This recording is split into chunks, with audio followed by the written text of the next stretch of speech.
हरे कृष्णा। तो आप सभी का स्वागत है आपके अपने इस चैनल में। और आज हम श्री गिरिराज पर्वत यानी गोवर्धन पर्वत की मानसिक रूप से घर बैठे परिक्रमा करेंगे। गोवर्धन पर्वत को गिरिराज पर्वत भी कहा जाता है। 5000 साल पहले यह गोवर्धन पर्वत 30,000 मीटर ऊंचा हुआ करता था और अब शायद 30 मीटर ही रह गया है। पुलस्त्य ऋषि के श्राप के कारण यह पर्वत एक मुट्ठी रोज कम होता जा रहा है। इसी पर्वत को भगवान कृष्ण ने अपनी कानी उंगली पर उठा लिया था। श्री गोवर्धन पर्वत मथुरा से 22 किलोमीटर दूरी पर स्थित है। पौराणिक मान्यता अनुसार श्री गिरिराज को पुलस्त्य ऋषि द्रोणाचल पर्वत से ब्रज में लाए थे। दूसरी मान्यता यह भी है कि जब राम सेतु बंध का कार्य चल रहा था तो हनुमान जी इस पर्वत को उत्तराखंड से ला रहे थे, लेकिन तभी देववाणी हुई कि सेतु बंध का कार्य पूर्ण हो गया है। तो यह सुनकर हनुमान जी इस पर्वत को ब्रज में स्थापित कर दक्षिण की ओर पुनः लौट गए। अब हम पता करते हैं कि भगवान ने गोवर्धन पर्वत उठाया क्यों। इस पर्वत को भगवान कृष्ण ने अपनी कानी उंगली से उठा लिया था। कारण यह था कि मथुरा, गोकुल, वृंदावन आदि के लोगों को वह अति जल वृष्टि से बचाना चाहते थे। नगरवासियों ने इस पर्वत के नीचे इकट्ठा होकर अपनी जान बचाई थी। अति जल वृष्टि इंद्र ने कराई थी। लोग इंद्र से डरते थे और डर के मारे सभी इंद्र की पूजा करते थे। तो कृष्ण ने कहा कि आप डरना छोड़ दो, मैं हूं ना।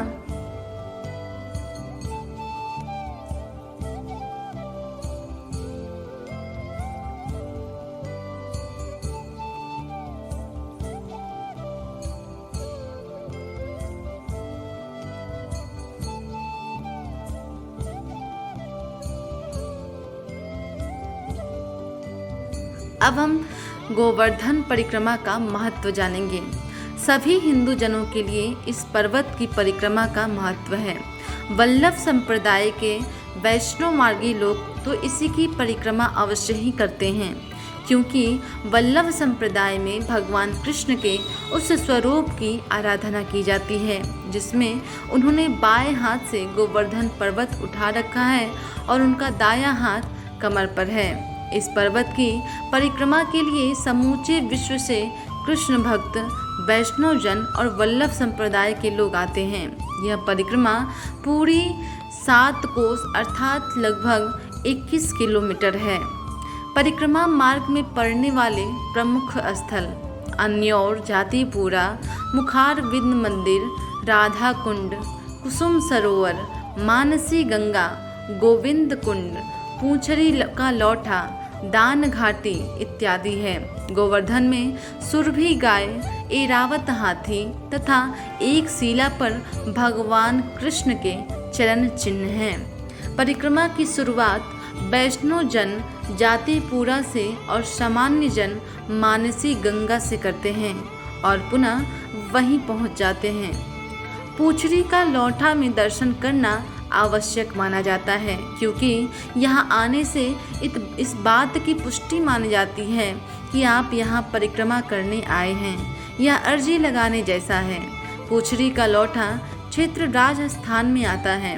वैष्णव जन मानते हैं कि गिरिराज पर्वत के ऊपर गोविंद जी का मंदिर है। कहते हैं भगवान कृष्ण यहाँ शयन करते हैं। उक्त मंदिर में उनका शयन कक्ष भी है। यही मंदिर में स्थित गुफा है जिसके बारे में कहा जाता है कि यह राजस्थान स्थित श्रीनाथ द्वारा तक जाती है। गोवर्धन की परिक्रमा का पौराणिक महत्व है। प्रत्येक माह की शुक्ल पक्ष की एकादशी से पूर्णिमा तक लाखों भक्त यहाँ की सप्तकोसी परिक्रमा करते हैं। प्रतिवर्ष गुरु पूर्णिमा पर यहाँ की परिक्रमा लगाने का विशेष महत्व है।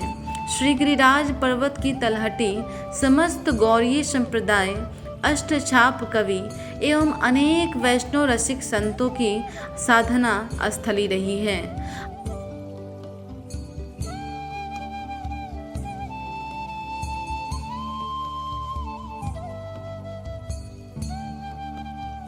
अब बात करते हैं कि पर्वत की स्थिति की। क्या सचमुच ही पिछले 5000 वर्ष से यह स्वतः ही रोज एक मुट्ठी खत्म हो रहा है, या कि शहरीकरण और मौसम की मार ने इसे लगभग खत्म कर दिया? आज कछुए की पीठ जैसा भर रह गया है।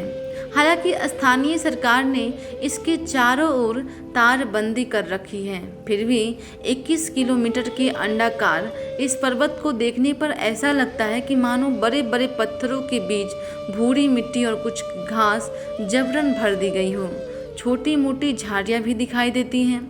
पर्वत को चारों तरफ से गोवर्धन शहर और कुछ गांव ने घेर रखा है। गौर से देखने पर पता चलता है कि पूरा शहर ही पर्वत पर बसा है, जिसमें 2 हिस्से छूट गए हैं। जैसे ही गिरिराज पर्वत कहा जाता है तो इसके पहले हिस्से में जातिपुरा, मुखारविंद मंदिर, पूछरी का लौठा प्रमुख स्थान है, तो दूसरे हिस्से में राधा कुंड, गोविंद कुंड और मानसी गंगा प्रमुख स्थान है। बीच में शहर की मुख्य सड़क है। उस सड़क पर एक भव्य मंदिर है। उस मंदिर में पर्वत की शिला के दर्शन करने के बाद मंदिर के सामने के रास्ते से यात्रा प्रारंभ होती है और पुनः उसी मंदिर के पास आकर उसके पास पीछे के रास्ते से जाकर मानसी गंगा पर यात्रा समाप्त होती है। मानसी गंगा के थोड़ा आगे चलो तो फिर से शहर की वही मुख्य सड़क दिखाई देती है। कुछ समझ में नहीं आता कि गोवर्धन की दोनों ओर सड़क है या सड़क के दोनों ओर गोवर्धन। ऐसा लगता है कि सड़क, आबादी और शासन की लापरवाही ने खत्म कर दिया है गोवर्धन पर्वत को। तो ये थी हमारे गोवर्धन पर्वत की महत्व और गोवर्धन पर्वत की परिक्रमा के बारे में। हरे कृष्णा।